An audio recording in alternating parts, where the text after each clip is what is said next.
kicking off this hour is our good friend Chuck Goldstone. It's been a while there, sir. Good to see you. I have not seen you in as we say quantitatively, in much time. Yeah. By the way, you knew Joe, the drummer. He entered.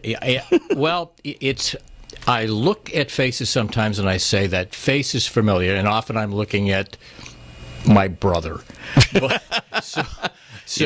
no, he looked. We locked eyes and said, we've met before. So he's a nice man. Really nice man. It sounds like you had a nice little music. Oh, baby, I'm telling you, and the last hour. And I know you didn't bring in the ukulele tonight. No, but I am getting non-offensive with the ukulele at this point, and it is still a very silly and wonderful instrument. Can I make an observation right off the bat? Yes, you may.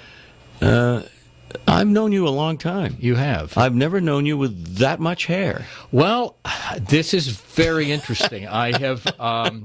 We can talk hair for Let's talk hair, by all means, because you've got hair around the sides that I've never seen before. I have been, long before it even became trendy, I was shaving my head. I guess I've been doing it for, 20 years. I was in the early wave of head shavedness. And... But this is about a week ago. I was asked, based on a kind of curiosity on the part of another human being. I said, what's it look like when you have hair? And I seem to remember last time I had it, it was dark. It filled my head, and it was receding a little bit. But I've been fairly vigilant about shaving for the last almost 20 years. Yeah. Now here's the interesting phenomenon. Do you know if you when it's not showing? Do you know it continues to recede without you even knowing about it? I mean, it's not like hitting I assumed that when I started shaving my head, that the receding and the graying would be like hitting the pause button. So it would just stop for a while. The follicles aren't doing gray what follicles again. do. It had to be exposed to air. But no. In fact, it continued to gray. Mm-hmm. It does not get over time. It does not redarken. I don't know if you know that. Well, let me ask you this: yeah. not that you're a chia pet or anything, but this is the most hair, most fuzz I've seen. So, how long has it been since you've shaved your head? It's only maybe a week and a half. Yeah, I'm curious to see what will happen, but I'm not expecting a good. This is a story that does not have a good end to it. I know your brother, by the way. Your brother has a full mop of beautiful hair. We have no idea. On my mother's side, we have very little hair. On my father's side, we had also very little hair. So I'm not sure how. Because they always say it's the mother's side that. The mother's side, yeah. No, I started to recede. Fairly early in my life, and I started to gray fairly early, and that's why about 20 years ago I started shaving it, because I said, well, no one will notice. But in fact, I did notice that it's coming in very rich and full on the sides, not on the top though. No, nothing. No. There is a remedy for this. It's called a hat. So I will. Yeah. Sometime soon I'll be wearing a hat. But radio does not require. I don't know if your radio does not. It says in the National Association of Broadcasters booklet. It says you don't need a hat. Well, so you just need a pair of headphones. It's great to see you. It's good to be back. I know you do a lot of traveling. He's a writer, chuckgoldstone.com, and you can read all about the stuff that he's doing. People still writing into your complaint or question website? Terrible advice. Actually, the site is being revamped. Or it's simply vamped.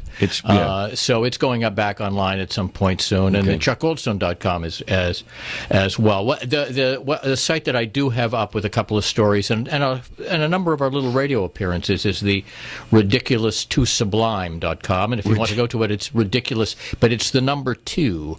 Sublime. So it's. I had a ridiculous but sublime thing happen to me. Maybe you could help me out. I was just at the supermarket before coming into the show. The supermarket closes at 11, so I stop in there before, picking up a few little odds and ends for the weekend and things I need. And I had a little run-in with the automatic checkout situation. And what happened was, and maybe you have a comment or some suggestions. I was running through my items, and I thought I had beeped something twice. I heard double beeps. So I said, well, maybe let me reverse this. So I said, cancel that. As soon as I said cancel that particular item, every alarm in the store went off. 3 managers had to come over, and it took them about 7 or 8 minutes to reprogram the machine and get me back on track. Meanwhile, 14 people were able to go through the line with the checkout I don't know person. why they put in these automatic checkout, because people seem to think it takes less time, and it takes much more time. You could train an orangutan and put a chimpanzee on a register, and then have somebody go through the automatic check-in, and the chimpanzee will ring groceries through faster. I actually don't use those because, first of all, it's making me now responsible, because it always says put it in the bag, and I say I already put it in the bag. Yeah, and it knows if you say, it says, do you want to bag this item? So I pressed no. I figured, well, I've already paid for it, so let me put it in the bag. As soon as you put it near the bag, beep goes off. You can't put it. I really do not like, and it's much the same way that whenever given an option on a telephone menuing system, I will immediately go for 0 to grab a real human being. But they sometimes just kind of mess with you, and you have to listen to the whole thing, and it says, no, the operators press 6. Yes. And here's what I don't understand about all right. You call a credit card company. It says, please enter your 16-digit credit card number. Now, I don't know about you, but I can't go 16 presses without making a mistake. So I'm entering a number of times. I finally enter it in, and I finally now get to a real live person. And what do you think the first question she asks? What's your number? Yeah. And I said, what did I just, is that, are you laughing at me? Are you testing you? So, well, I was thinking about this article that I saw just about a week ago about robotics and the fact that so many more robots, if you will, are in place, and we all want things to be faster and more technically quick and all that kind of thing, and yet, as you pointed out, robots can sometimes be the death of us. I'm thinking the answer to that is yes. Yes. We're doing pantomime here in the studio. Now, let me explain. I tape some of these little experiences for YouTube, and I'm pointing to the camera. I'm pointing to say, "Is the little red light on that's recording?" And I'm getting people running to the door. So apparently, I do not point accurately. No, you're not. So charades was.